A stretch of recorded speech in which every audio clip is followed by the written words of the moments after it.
రష్యాలో ఉదయం భారీ భూకంపం వచ్చింది. రిక్టర్ స్కేల్పై దీని తీవ్రత 8.8గా నమోదైంది. భారీ భూకంపంతో రష్యా, జపాన్తో పాటు ఉత్తర పసిఫిక్లోని పలు తీర ప్రాంతాలను సునామీ తాకింది. రష్యా తీర ప్రాంతమైన పెట్రోపావ్లోవ్స్క్, కామ్చాట్కీస్కీలో భూమి తీవ్రంగా కంపించింది.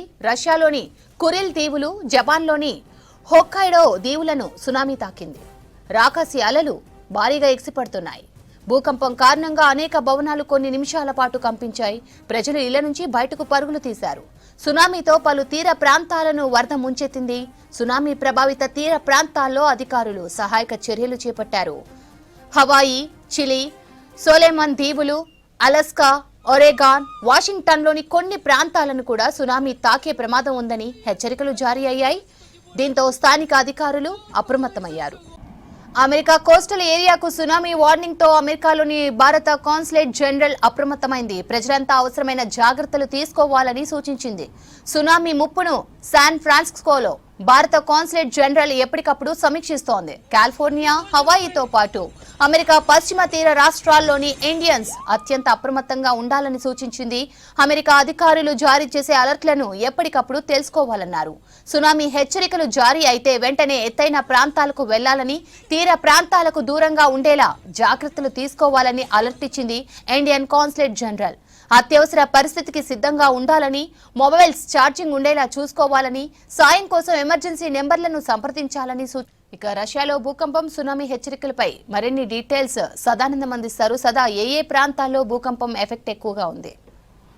శ్రవంతి, ఈరోజు ఉదయం రష్యాలో తీవ్రమైన భూకంపం సంభవించింది. ఇది రిక్టర్ స్కేల్ పైన 8.7గా నమోదైంది. సో రష్యా వరకు చూసుకుంటే లాస్ట్ 70 ఇయర్స్గా ఇంత పెద్దగా భూకంపం రాలేదని చెప్తున్నారు. సో ఓవరాల్గా చూసుకుంటే కొన్ని దశాబ్దాల కింది వరకు కూడా ఇలాంటి భూకంపం రాలేదు. 2011లో వచ్చింది.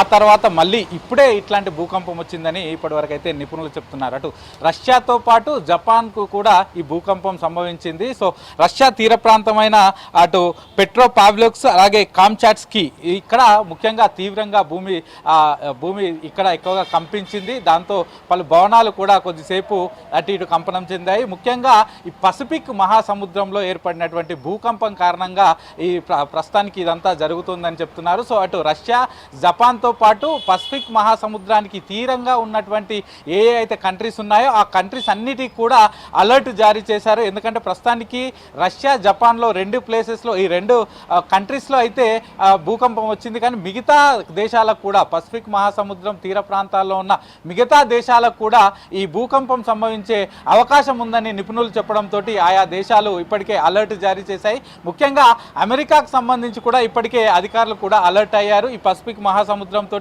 తీర ప్రాంతాలు ఉన్న సిటీస్, ఆయా స్టేట్స్ ఏవైతే ఉన్నాయో ఆయా అక్కడ ఉన్న ప్రజలకు ఇప్పటికే అలర్ట్ జారీ చేశారు. ముఖ్యంగా California, San Francisco, Pennsylvania, Hawaii లాంటి స్టేట్స్లో కూడా ఇప్పటికే ఇట్లాంటి అలర్ట్ జారీ చేశారు. సో ఏ క్షణమైనా అక్కడ కూడా భూకంపం వచ్చే అవకాశం ఉంది. కాబట్టి ఎవరు కూడా తీర ప్రాంతాలకు వెళ్ళొద్దు. ఏదైనా ప్రమాదం, ఒకవేళ భూకంపం వచ్చినట్లయితే ఎత్తైన ప్రదేశాలకు వెళ్ళాలి.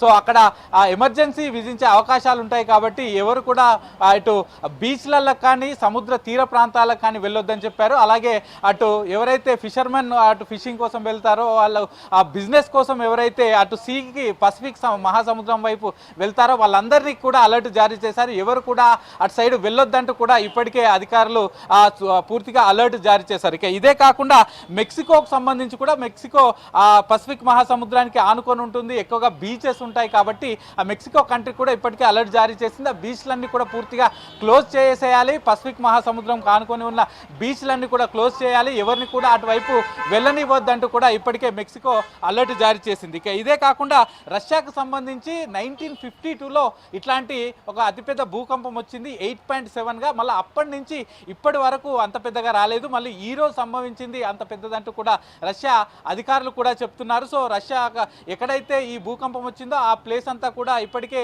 అటు ఎవాక్యుయేట్ చేస్తున్నారు.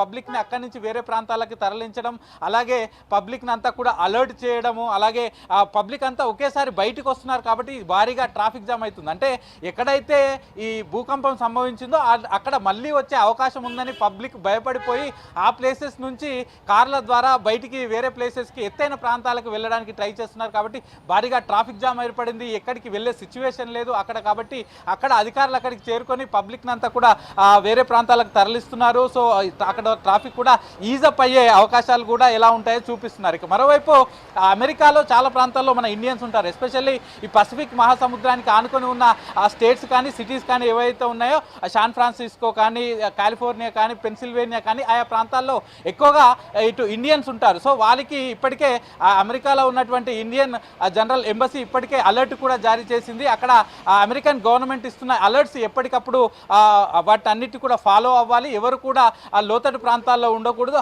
హైట్ ఉన్న ప్రాంతాల్లో మీరంతా ఉండాలి. ఎవరు బీచెస్ వైపు కానీ ఆ మహాసముద్రం వైపు కానీ వెళ్ళకూడదంటూ కూడా ఇండియన్ జనరల్ ఎంబసీ కూడా ఇప్పటికే ప్రకటించింది. సో మొత్తానికి ఇప్పుడు ఇటు రష్యా అలాగే జపాన్లో ఇప్పుడు వచ్చిన భూకంపం తర్వాత వేరే కంట్రీస్ కూడా వచ్చే అవకాశం ఉండడంతో హవాయి కానీ లేకపోతే అమెరికా కానీ ఇవన్నీ కూడా అలర్ట్ అయిపోయాయి. సో మరి కాసేపట్లో ఇంకా ఈ భూకంప తీవ్రత పెరిగే అవకాశాలు ఉన్నాయంటూ కూడా అధికారులు చెప్తున్నారు. శ్రవంతి.